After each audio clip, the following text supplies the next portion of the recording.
ओम सहना भवतु सहनौ भुनक्तु सह वीर्यं करवावहै तेजस्विनावधीतमस्तु मा विद्विषावहै।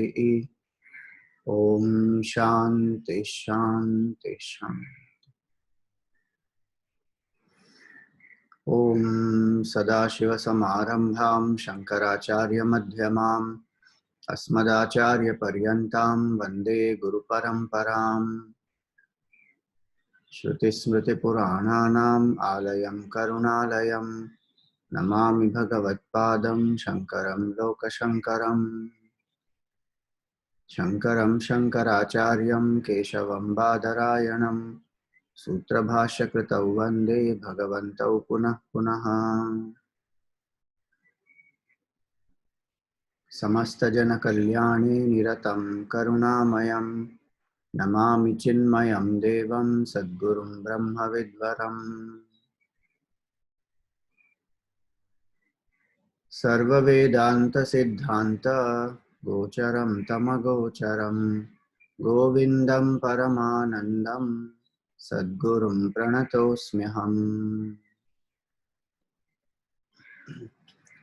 Om salutations to all. So we saw that the teacher has completed the instructions. Whatever questions the disciple had asked, the teacher has very elaborately provided the answer to those 7 main questions, and then also the other questions that were raised about what happens when we transcend the BMI. All those questions were also answered, and the final advice was also given. Then the disciple has to practice what the teacher said, quieten the mind, contemplate steadily, and experience samadhi. So though in Vivek Chudamani it is just in 2 verses, the 480 and 481, and in fact even in those two, the 481, that one verse is indicating that the student sat for some time. Now that sometime is not that after the discourse is over, he sat for 10-15 minutes and then suddenly he got samadhi, now he is awakened. If the disciple is ready, the realization is instant. That we have seen earlier also. If not ready, then one has to go reflect, contemplate, take some time. And we also saw samadhi abhyas has to be done, because body identification does not go in an instant. Repeated abhyas of savikalpa, nirvikalpa samadhi has to happen. So all those things we must understand are implied here in this verse. And it is also that the disciple must have been practicing. So we, just like we have been doing in every month some 5 days, in that way all these shlokas that the Guru has taught need not be at one shot. It may be at a few verses a day. The disciple reflects things, contemplates upon it. So it must be a period of time possibly. So now he says here that kinchit kalam samadhaya pare brahmani manasam. Having placed the mind well in that supreme Brahman, meaning having experienced that state of samadhi, utthaya, now that person, the disciple, got up. So utthaya literally can mean getting up from that seat of contemplation after having realized the truth. Or utthaya can also mean that one has woken up to one's truth nature. Till now one was thinking oneself as this body, now one thinks I am Brahman. One has woken up. One was asleep till now. Now one has woken up. Means one got up.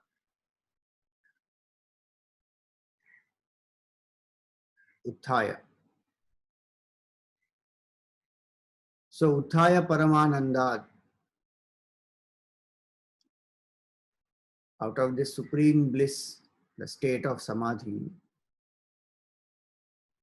one has woken up, come out. Now again, come out does not mean that that person is again back to body identification. No. From the state of quietude, when this person has come out to body level and to Vyavahar level, the person has not forgotten that I am Brahman. Again, I am saying these are language, it's a limitation of words, forgotten, memory, is all memory, is all use of language and words. The person is established in pure consciousness and even coming down, so to say, one never loses that clarity, nor one ever thinks again that I am this body or I am this jiva. That is firm establishment in the pure consciousness. So, Uthaya Paramananda, Idam Vachanam Abravit. And now he spoke these words. So, what are these words now? See, for so many lives, one has gone round and round in this samsara. So many cycles of birth and death one has gone through. And in that, so much of pain, so much of sorrow, all those things, all because of ignorance. I didn't know who am I. Because of that, Anadi Mayaya Supta. Because of beginningless ignorance, one is asleep. Now one has woken up. Something like a blind person, I mean, that doesn't really do it's not a apt comparison in all ways, but give a glimpse. Like a person who is born blind, if that person gets eye transplant done and that person is able to have a vision, how will that person's response be? Suddenly they will start seeing this world, names, forms, colors. It will be most exciting. You know, even those who have like this, some of these videos, they are there if you see on the net. Like a child who can't see color, some defect in the eye, they can't see color. So they are given sometimes some glasses, specific glasses. And when they wear the glasses, suddenly they start seeing color. They get so thrilled and excited because till now they were seeing all black and white only. Now how it was, now I don't know, many of you must have experienced that. When we were in the good old days, we had only black and white TV. And that TV also was a big luxury. Not everybody had. And only one channel, Doordarshan, one only, first, DD1. And slowly DD2 came. So we got so excited. There are two channels. Now we have a choice. Otherwise, whatever they relay, that only we have to see. There's no choice. Then color TV came. So from black and white to color, what a shift. And suddenly everything is so wonderful. How excited one will be in such situations. When the new vision is attained. Now here it is, the person has woken up from finitude to infinite. Really, this is called paradigm shift. Otherwise, paradigm shift within the realm of the finite is okay. In the world, that's what we say, paradigm shift, a vision comes and, you know, some new innovative idea comes and suddenly it becomes a game changer and everything. So that is one aspect. Here it is transcending the identification with the BMI and realizing the absolute truth. That is really paradigm shift. The finite has dropped its finitude and realized that I was, and I will be always infinite only. Nothing changed. So now you see the wonder that this student experiences and expresses. 482. बुद्धिर् विनष्टा गलिता प्रवृत्तिः ब्रह्मात्मनोरेकतयाधिगत्या इदं न जानेऽप्यनिदं न जाने किं वा कियद्वा सुखम् अस्त्य पारम्. So he says here, buddhi vinashta. My buddhi is destroyed. Galita pravritti. All activities have dropped. We read the first line, we say, what, has he gone mad? Why buddhi is destroyed? Buddhi should not be destroyed. Buddhi should be sharpened. Buddhi is one which we use in the world to discriminate. Why is saying buddhi vinashta? And galita pravritti, all activity also has ended. So this is not like that buddhi nashat pranashyati. It's not like that ladder of fall where one is brooding over the sense objects and becomes attached, then desire rises, then anger, then memory loss, and then finally one perishes. Anger, then delusion, then memory loss, and then buddhi is destroyed, and because of that one perishes. It's not like that. Then what is this? This buddhi, which is that part of the buddhi which creates this self-awareness in terms of the finite jiva bhav, that is destroyed. The psychological distinguishing factor which makes us feel I am different, you are different, world is different, God is different. Functionally, yes, but this is psychological. That buddhi which creates the psychological division, that buddhi is destroyed. Not become unmanifest. Please remember, in the deep sleep state, it becomes unmanifest. So again, when we wake up, we are again having the same divisions in our head. Because it's only temporarily got unmanifest, like it is covered. Again, when we come out of deep sleep, that covering is gone. So the buddhi is same as it is. This is vinashta, destroyed. How? Because Brahmatmano ekataya adhigatya, because the realization of the oneness of Brahman and the Atman. Brahman is the substratum of the world. Atman is the self within. They both are one, meaning I am the substratum of the whole universe. Madatma sarva bhutatma. So that experience of oneness, in that experience of oneness, the buddhi which creates this duality destroyed. Buddhi vinashta. Otherwise, one will get scared. Oh my God, what a state is this? My buddhi will get destroyed. It's not like that. Buddhi vinashta. Again, I'm saying these are all expressions which have to be used because of language and because finite words are to communicate that infinite. Even Ramana Maharshi uses similar words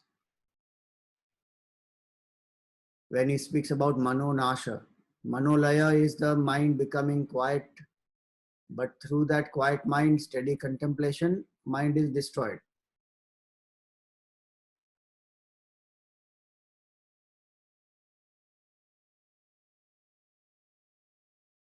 Laya vinashane ubhaya rodhane layagatam punar bhavati no mritam. So this manolaya and manonasha, these are two things which are happen. Layagatam punar bhavati. That which has only become quiet and become unmanifest will again rise up. Bhavati no mritam. But that which is dead, that will not rise. And that is the highest state. Nashtamana sot krishta yoginaha. Krityamasti kim swasthitim yataha. The yogi, the greatest yogi is one who has destroyed the mind. Nashtamanasa utkrishta yogina. And for such a person, krityamasti kim, there is nothing to do. There are no duties left. Why? Because as long as ego is there, I have some expectation, then I have duties. When ego only is destroyed, where is the duty? Whose duty? For whom? Duality only is not there. Ego is also gone. So what duty? That's what he says here. Galita pravritti, activity also gone. Activity gone meaning duties are destroyed. If I have done my duty with niswartha bhav, selfless attitude, then what happens? I purify the mind, and through that jignasa for knowledge rises, and then I come to the Guru, listen, reflect, contemplate, go into samadhi avastha, ego transcended. No buddhi after that, no duty after that. Now still the masters come down and share the knowledge that they feel. That's why it is said causeless compassion. They are not compelled by any form of duty because there is no duty. The concept of duty is applicable as long as one feels I am a jiva, and it's an important aspect, and it has to be done properly. But when jiva bhav only is gone, then where is the question of duty? There are no duties. That entity is dead. No duties then. And in its place, what is realized? Brahmatmanoho ekataya adhigatya. One has understood, realized that Brahman and Atman are one. And so then he says, idam na jane. I don't know this. So idam meaning whatever we can indicate as this. Meaning other than this I, this whole world. So he says, I don't know this. That is understandable because one came to experience that Supreme Brahman, so names and forms destroyed. Then he says, idam na jane, api anidam na jane. And I don't know not this also. I don't know not this means. So when we see the world, we think the world is real. We think the body is I. So these are two major causes of bondage. Dehatma bhav and Jagati Satya Buddhi. These are two causes for bondage we have seen earlier.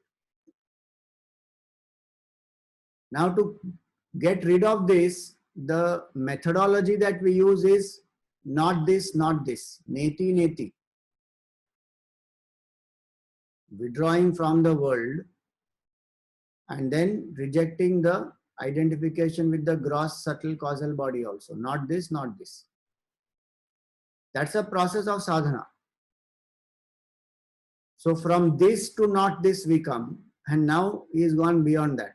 He says, I don't know this and I don't know not this also. Why? Because now the process is over. Now I don't need to do anything.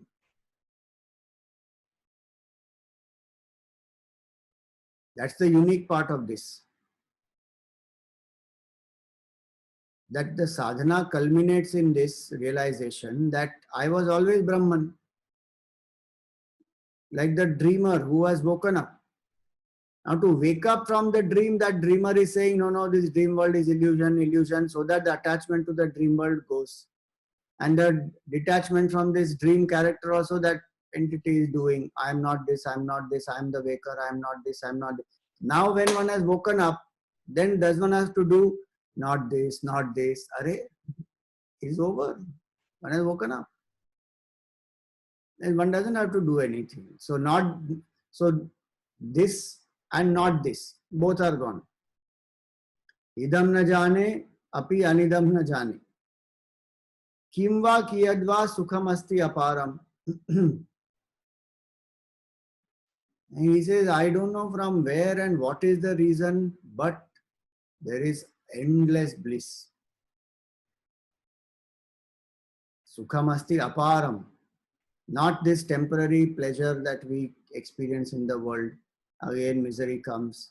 Like how Gurudev used to say, happiness is the worldly pleasure is like a chutney. The main course is dukkha only in this samsara. Imagine going through this for lifetimes and having woken up from that state of mortality and finitude to the state of infinity where is a sukhamasti aparam. There is unlimited bliss, unending bliss. And I don't know from where it came.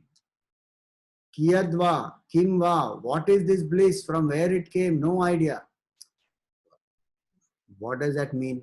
It is not meaning that, oh, there is some other cause for it. So he is realizing, some finite happiness and thinking of some source for it. No, it's an expression that suddenly this whole world as though has disappeared. Buddhi has got destroyed. The urge to do activity, rajoguna, etc. is all gone.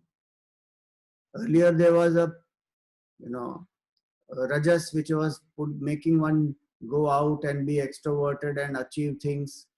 All that is gone.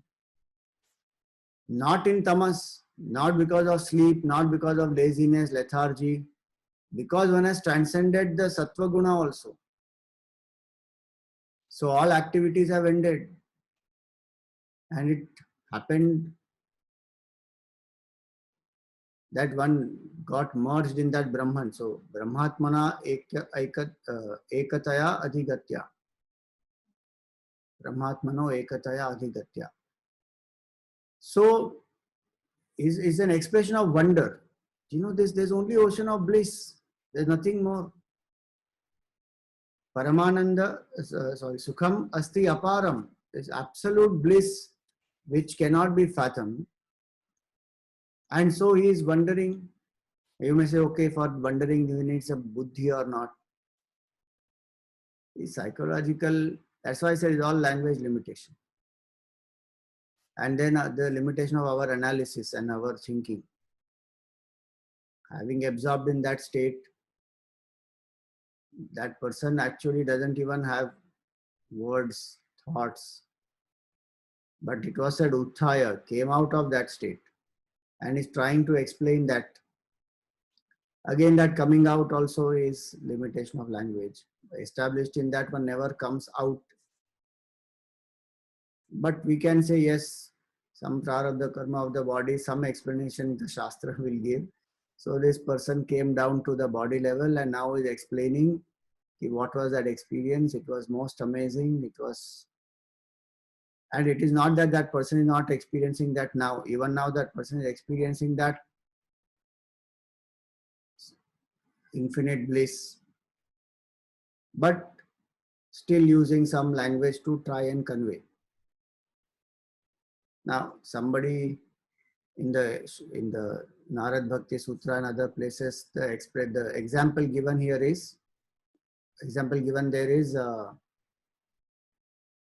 how to communicate the taste of sugar to somebody who has never eaten sugar.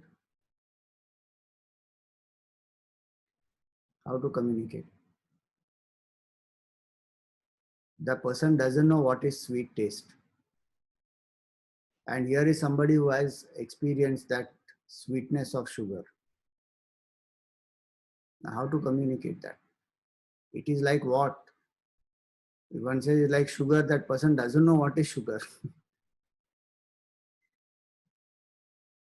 One cannot say it is sweet. What is sweet? He doesn't know. So many times the masters are also at a loss of words, what to tell. The only way is you realize by yourself. Gurudev used to call this, electricity yoga.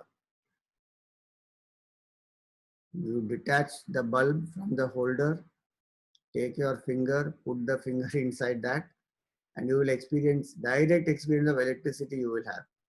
Now, how to explain that direct experience of electricity? Now, one can only say it was shocking, it was terrible. And if somebody asks you for how long you need to keep that finger there to realize that electricity, that person says, for as long as you want to realize, but one split moment is more than enough. And the other person, how much ever words you may say, it is shocking, it is stinging, it just passes through you and suddenly you get a jolt. Words cannot explain. What has to be done then? Put the finger inside. And then you will realize. And both these people now who have realized the truth, they don't need to speak. They both know what that electricity means. I'll put that video on the drive. You can see. Very amazing, hilarious video how Gurudev explains that electricity yoga. So these are words. How much can one explain? So that's why he says what it is, how much it is, from where it came. No idea, but there's only absolute bliss. And one is seeing Brahman alone everywhere. Because Brahman and Atman, one has seen the oneness. Now, continuing that further, these few verses now, this disciple is going to express the experience of this realization. Now, this is necessary also because then one understands that here is a disciple who came with so much of disturbance, agitation, fear, anxiety. And now look at his state. What Vedanta does to an individual. Not removing one individual sorrow, removing the root cause of sorrow. And this is what happens to that jiva. One is awakened to that absolute state. No more to fall back into that state. The permanent cure, what Vedanta says is permanent cure. That is this. When, if you remember in the beginning, it was said, Vedantartha vicharena jayate jnanam uttamam.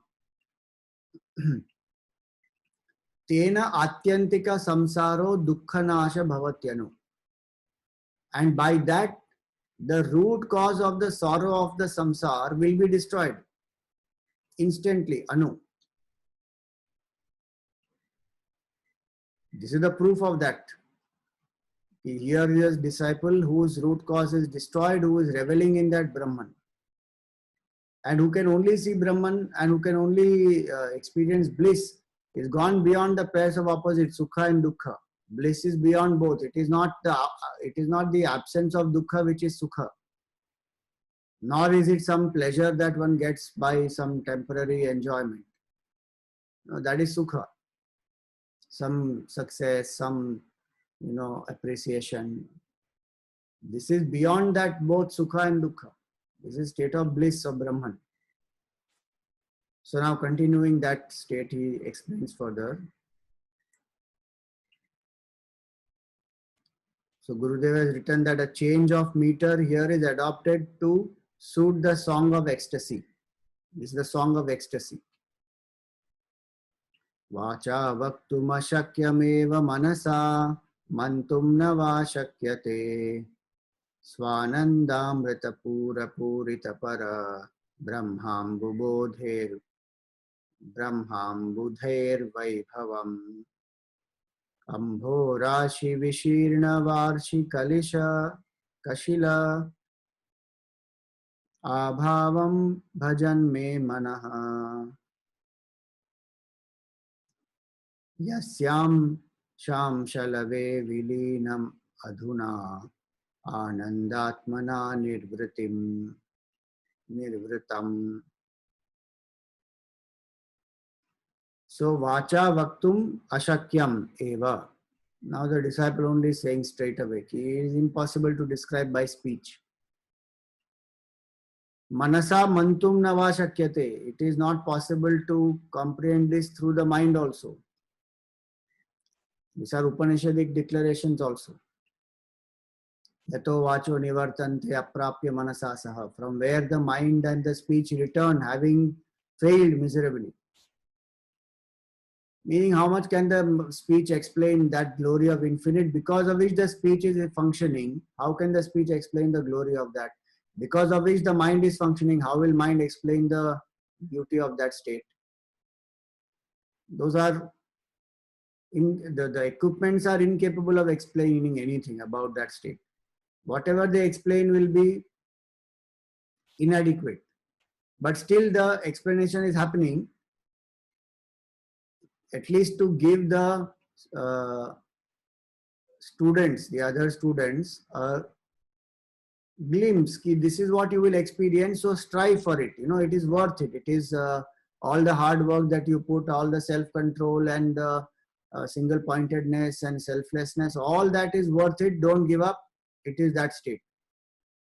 To that extent it is helpful, but it cannot adequately describe what is the realization of that student, of that disciple who has absorbed in the self. Swananda Amrita, Swanandamrita Pura Purita Parabrahmambudher Vaibhavam. So he says this mind and this speech, they cannot conceive what? The splendor of this great ocean of the bliss of Brahman.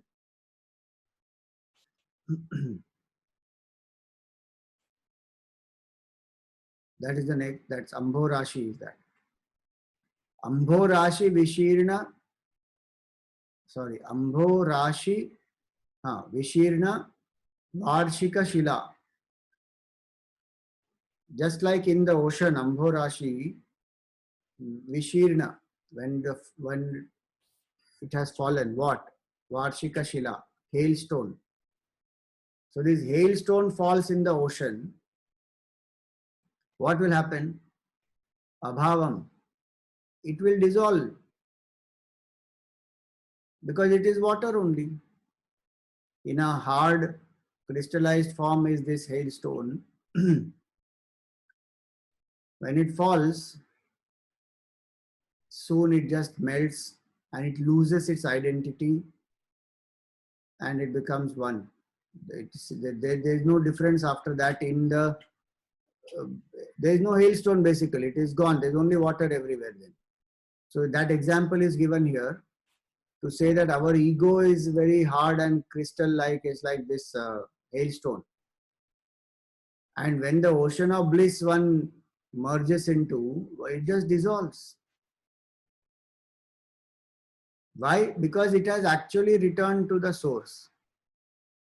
That same oceanic waters had gone and got, that condensation has happened.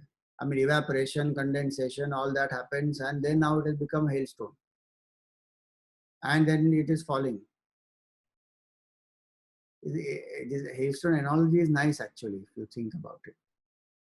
Is hailstone, if it falls anywhere else, it will be very painful. If any of you have gone through hailstorm, baapre. It depends also on the size of that hailstorm and ferocity of that hailstorm. Even this small, this much pieces of hailstones, when they fall, oh baapre, it pains like anything. The big, they fall, to a lot of destruction they'll create. But even small stones, when they fall, many times we have experienced that in Sidbari. It will happen in May also. You see, it is summertime and the whole North India will be scorching with heat. But when you go to Sidbari, the Himalayas and all these places, it will be cool. And the mountains have their own weather pattern. So whenever we have had a chick camp, we are always welcomed with some rain. And some hailstorm sometimes will be there. So one has to carry an umbrella quite a few times in those days, in such times, because otherwise one will get hit very badly. Either one finds a shelter or one carries an umbrella, otherwise one had it. The hailstone will go on hitting on the face and everywhere. It will be sharp, and they are not rounded, nice pieces of ice, nothing. They are sharp edges it will have. It can be very damaging. Ego is like that. This ego will go on hurting everybody, because it's like hailstone which is falling other places. But if that ego goes back to the source, it will melt, absorbed in bliss. That's what we have to do. Right now we are like that hailstone, not going back to source and going on showering on other people, and we are hitting them, they are hitting us. So the hailstones go on hitting each other. destroy each other also.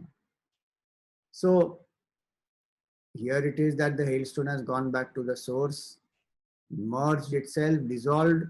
So the sense of finitude, limitation, jiva bhav, all gone. Yasyamsha, amsha, two times it will come. Yasya amsha, amsha lave, vilina madhuna. In one small infinitesimal part of that infinite Brahman, my mind is dissolved. Vilina madhuna.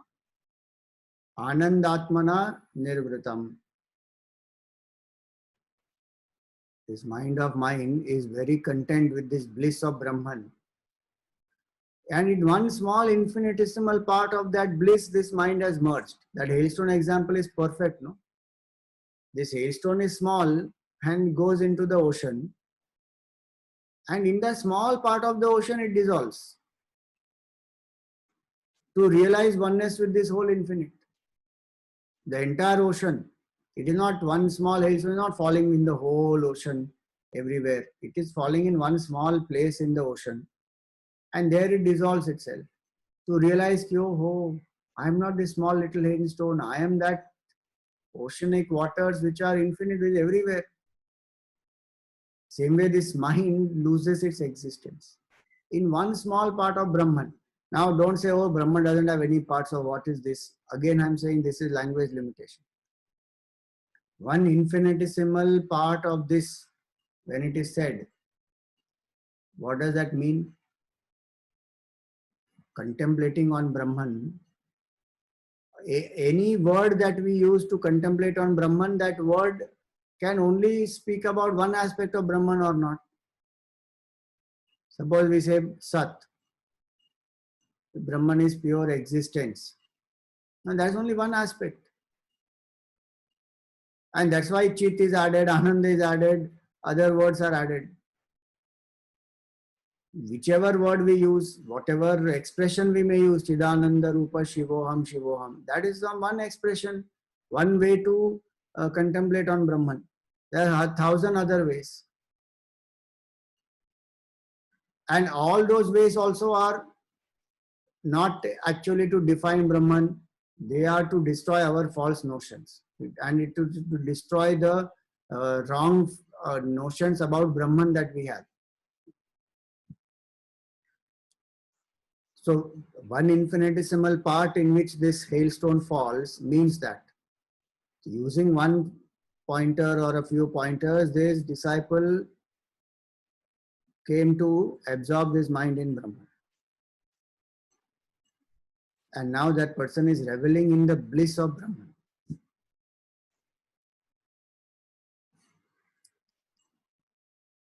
See, in the world, when we experience pleasure, that we feel is so good. Subtler than that is the state of emotional joy. When somebody we love is going to meet us, we feel so excited, I'm going to meet. Now, when COVID is over, then people will go and meet each other like how? As though, after many lifetimes one is meeting. So there's great joy, emotional joy. Subtler than that is the joy of creativity, some innovative project one has come up with and made a difference to the life of people. That is intellectual joy, much more subtler than this physical pleasure or emotional satisfaction. Then comes the joy of selflessness, the joy of upasana, the joy of single-pointedness. Each one is subtler and subtler and subtler.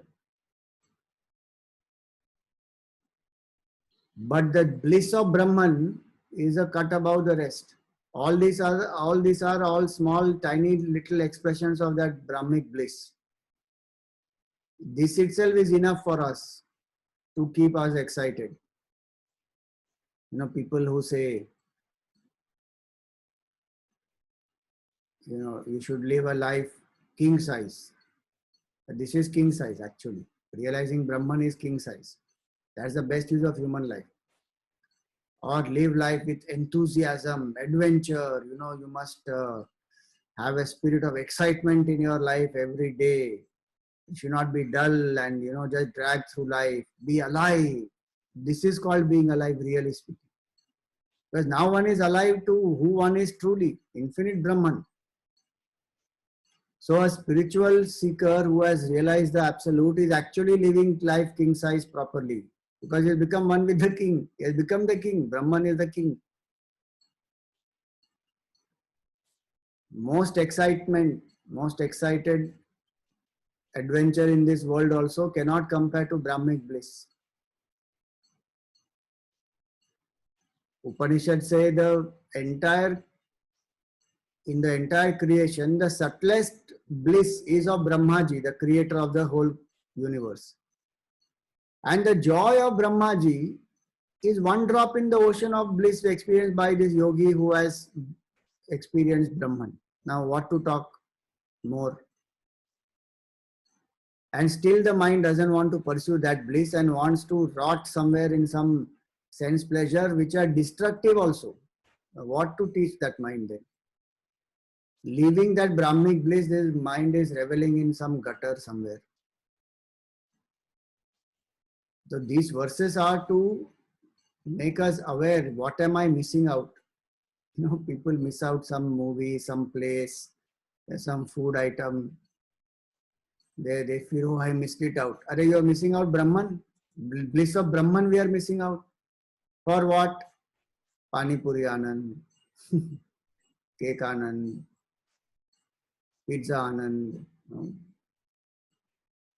Now just see that student, what is his state? Anandatmana Nirvritam. He just absorbed in endless bliss.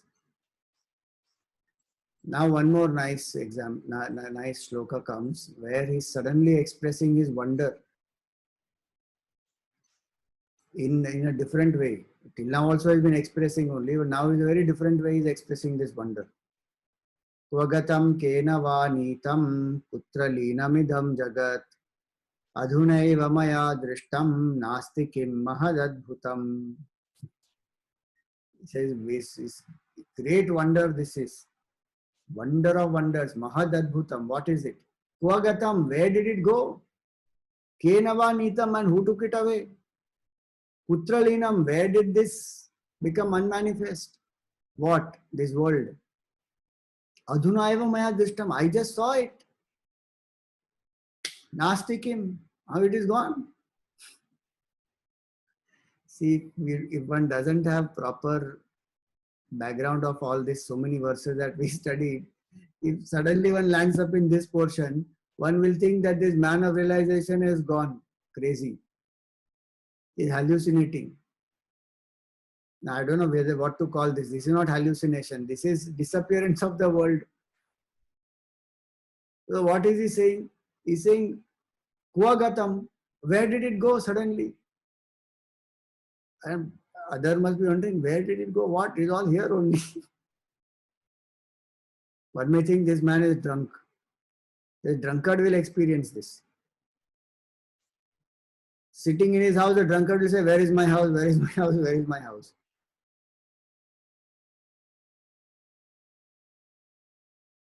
Of course, the two experiences are not same, because this drunkard though is projecting his own imaginary world. Here it is not like that. This is the reality. The imagination has ended now. That's the difference. There it is actually hallucination and reality is something else. Here the hallucination has ended and reality is this, that there is only Brahman, there is nothing else. There is only rope. That the illusion that the snake is real has gone, is destroyed. So when he suddenly asking, hey, where is that snake? I just saw this snake. Now it is gone. Only rope is there.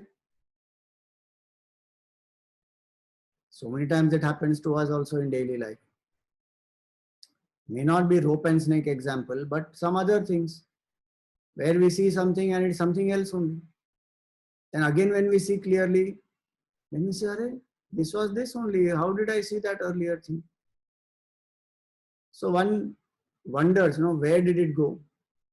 Now, snake and rope example is still easy to understand. Here, literally the world disappears. Literally gone.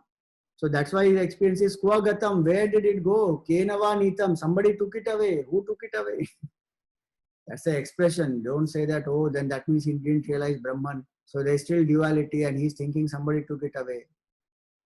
These verses cannot be, intellectualized like that. These are mystic verses where the ego has transcended, and what that person is experiencing is trying to explain through some finite, limited words. What can that person say more?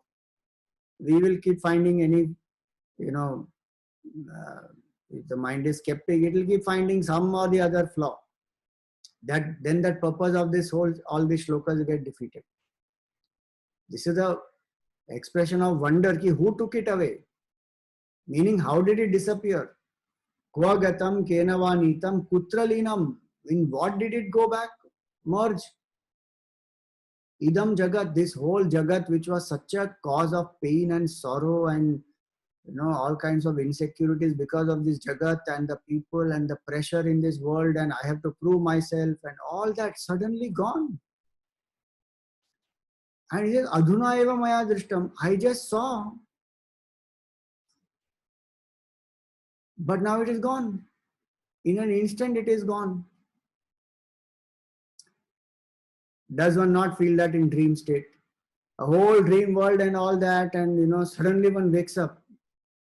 Then one says, Hare, I am sitting on the bed. Where did the dream world go?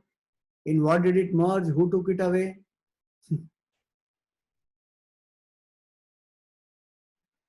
It is like that. Adhuna eva maya drishtam. I just saw and now it disappeared, gone.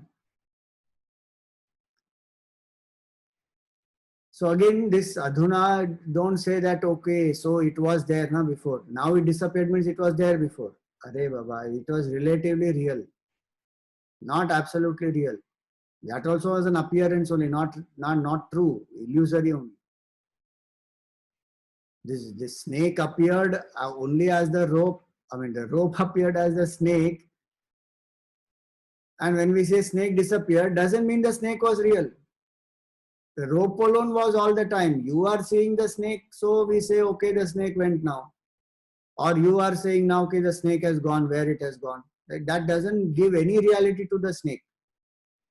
Same way here, Adhuna eva maya drishtam doesn't mean that, oh, it was there and it was real and now it has gone. No, it was never there. If at all I was seeing it, it was my hallucination, my ignorance that I was seeing it. Otherwise, there is no cause for samsara. That rope will never produce the snake. The Brahman never produced the samsara, but still one saw samsara. And his whole jagat was there. Now it is disappeared. Just like that snake disappears. Just like that dream world disappears. Waker was lying on the bed full time. Waker never went anywhere. Lucky. Otherwise, we don't know where we'll wake up every day. Some different place only we wake up. But that entire dream world was just an illusion. Full time it was Waker's mind only, and Waker is lying simply on the bed. Nothing happened. He didn't go anywhere. So adhuna eva maya drishtam na asti kim mahadadbhutam. Now it is not there. What a wonder this is.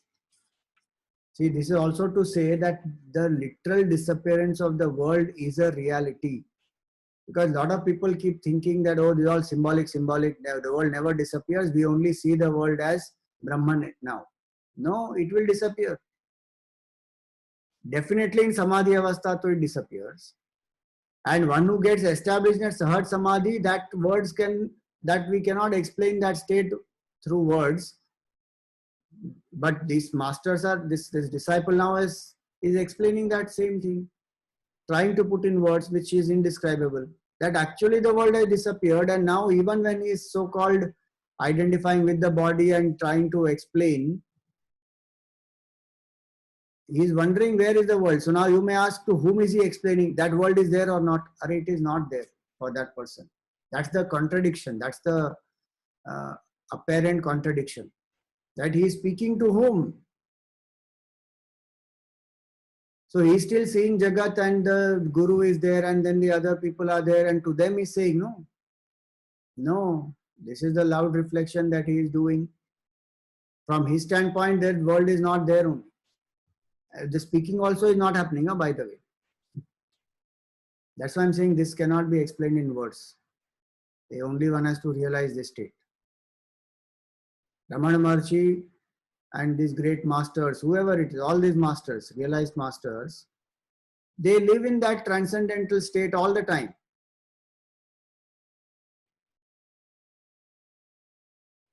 And so in Vedanta itself, there are two schools of thought.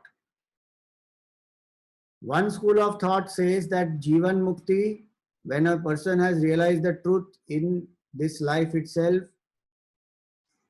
but the body still continues, prarabdha of the saint, all that we saw. No? And when the body drops, that is the Videha Mukti.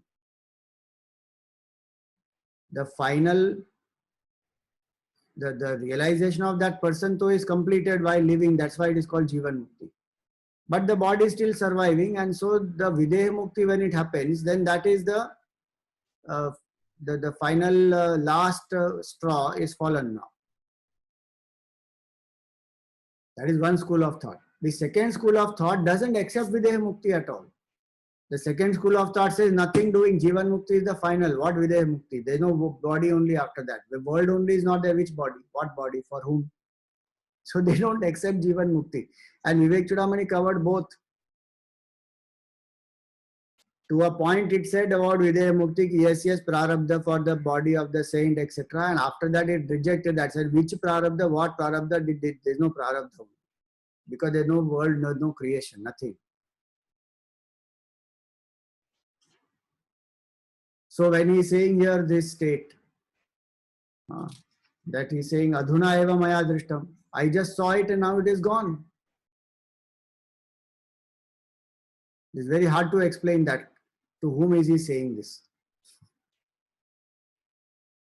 If you say he's thinking by himself, then you say, oh, mind and intellect is there, no? Then the duality will come into play. That's why word cannot. That the earlier shloka, what it said, no? Manasa mantum nava shakyate and vacha vaktum ashakyameva. It is impossible to even conceive of this state or even describe this state. Only one has to realize. That's all. There is no other way. So Gurudev, what he used to say, you can never understand it. You have to go and stand under it. Means you go and experience it. That's it. And who will experience? That is also, you are not there to experience. Then only you experience. You go, then you experience it. The experience also is not there. It is also not there. It's a very beautiful state. If you say you go experience it, you has to disappear for it. There is no going, there is no experience, and this Jagat also is not there. Then what is it? Silence only. Can't explain. That's why masters become silent. So what to explain? To whom to explain? None is not possible.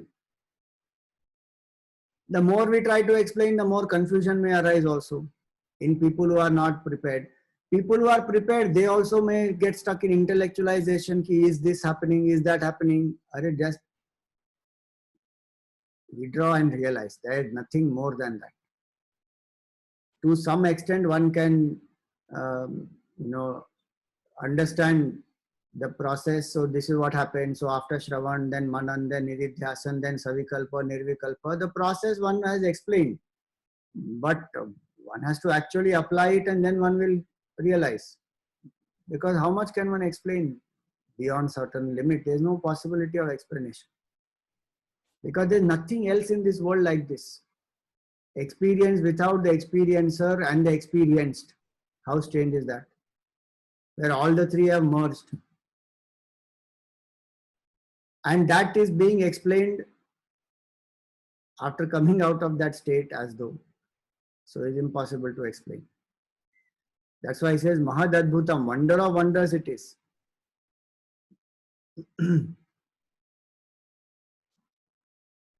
What is the wonder of wonders? The world has disappeared is a wonder, but greater wonder is that I am experiencing infinite bliss.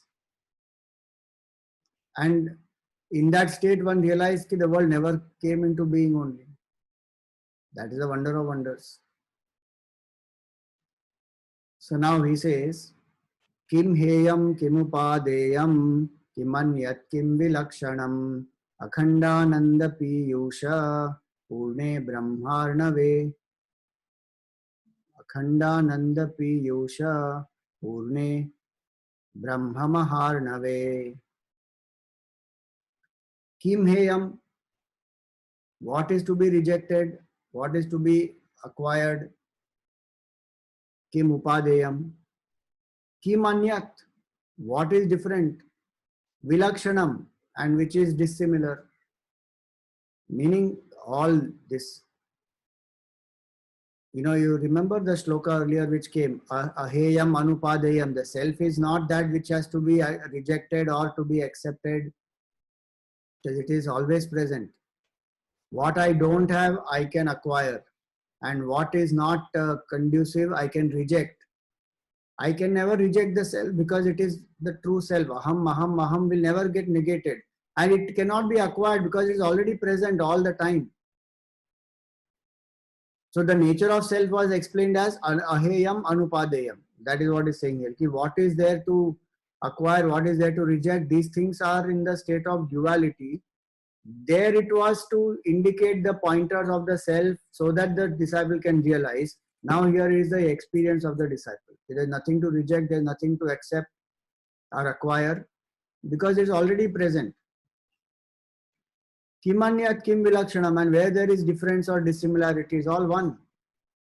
Till now one was seeing all differences. Now suddenly differences have gone. Because Akhandananda Piyusha Purne, there is only one mighty ocean of nectarine bliss of Brahman. So what more is there? Nothing more is there. So this is a very beautiful state to realize, and the objective is to make us want that more and more, to come to experience that state. Oh, this is what it is. Here are indicators. One will never be able to describe what it is, but at least they indicate, oh, this is what they experience. Now somebody who has gone to some rare place and then come down, one will ask, no, how was it? What did you feel? Even ordinary things people go and people ask. Somebody said, I went to the beach today morning to walk. They will say, how was it? Was it good? Were people walking there with masks? Were they maintaining social distance? They will try to find out all that. Here is somebody who has experienced that state of absolute bliss, and that person is explaining. What is inexplicable is being explained. Na kinchid atra pashyami, na shrunomi, na vedmyaham.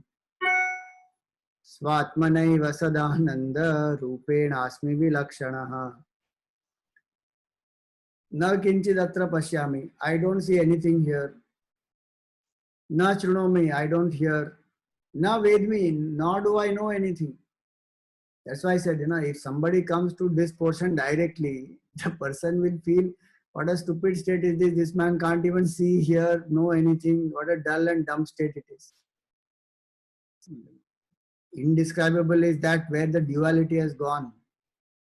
Kinchidatra pashyami na shrunomi na vedmi. Meaning, all the sensory perception and then the mental conception and the intellectual imagination, none of that exists there. All gone. In what? Svatmanaiva sadananda. I am reveling in the bliss of the self, which is sadananda, eternal bliss. Aham asmi, I am. Vilakshanaha, distinct from everyone else, everything else. Now you say, oh, that means everything else is there. Again, this is just a comparison given for us. That this is the state which is completely different from whatever we have experienced here. And anyway, people want not something new. All the time they want new. This is the most new. Ever new it is.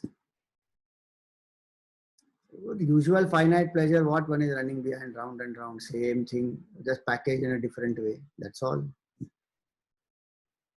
How much can you get excited more and more about the finite temporary pleasures of this life? The same thing. There's a little bit thoda twist and turn here and there. What is it called? Make hybrids. That's all. So you mix and make some new exciting thing. That gets exciting. What? Pani puri with sambar. Instead of pani puri water, you put sambar inside that and then you eat. Aha. Dosa and pizza, make a hybrid. Pizza dosa. Everyone gets so excited. You know, on the expressway, if you go, there is a mall and then you have a dosa plaza and there are some 50 varieties of dosa. Oh, so exciting. Very good. One wants new. So he says, Vilakshana, it is the most unique. Come and experience it. It's like an invitation he's giving. Come, experience this. You would have never experienced anything like this. People say all that for, usual pleasures in the world. Have you eaten there? Gold dosa. Do you know gold dosa? In Bangalore, they gave you that gold dosa. One film of gold will be there on that. Very expensive dosa it is. And equally, you will get another type of dosa which is called charcoal dosa. Charcoal dosa is supposed to completely detoxify the body. You're eating like it's like charcoal taste. Made from charcoal also possibly. Maybe they are mixing charcoal in the batter and then making dosa, and it's completely black. So somebody will ask you, hey, you go to Bangalore, did you eat that? Should try, amazing it is. Vilakshana. Why? Because usual dosa is not usual dosa available everywhere. This black dosa is charcoal dosa, gold dosa, not available everywhere. It's Vilakshana. You must go and have it. This person is saying all that you can do, keep doing. But this Brahman, Vilakshana is this state. Experience without the experiencer, there's nothing to see, hear, taste, smell, touch, think, feel. But it is the most unique and it is the bliss absolute because of which everything else exists. So come and experience that state. Objective of these shlokas is that to make us want this state more and more.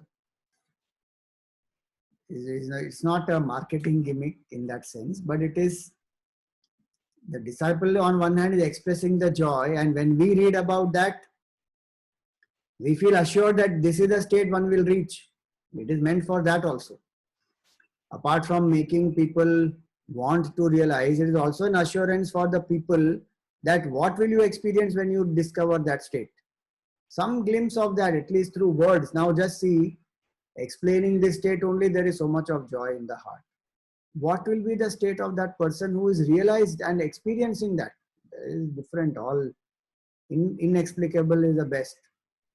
Wonder of wonders is the best. All that can be said is that much only. So now for today, we will stop here. Any questions? You are welcome to ask.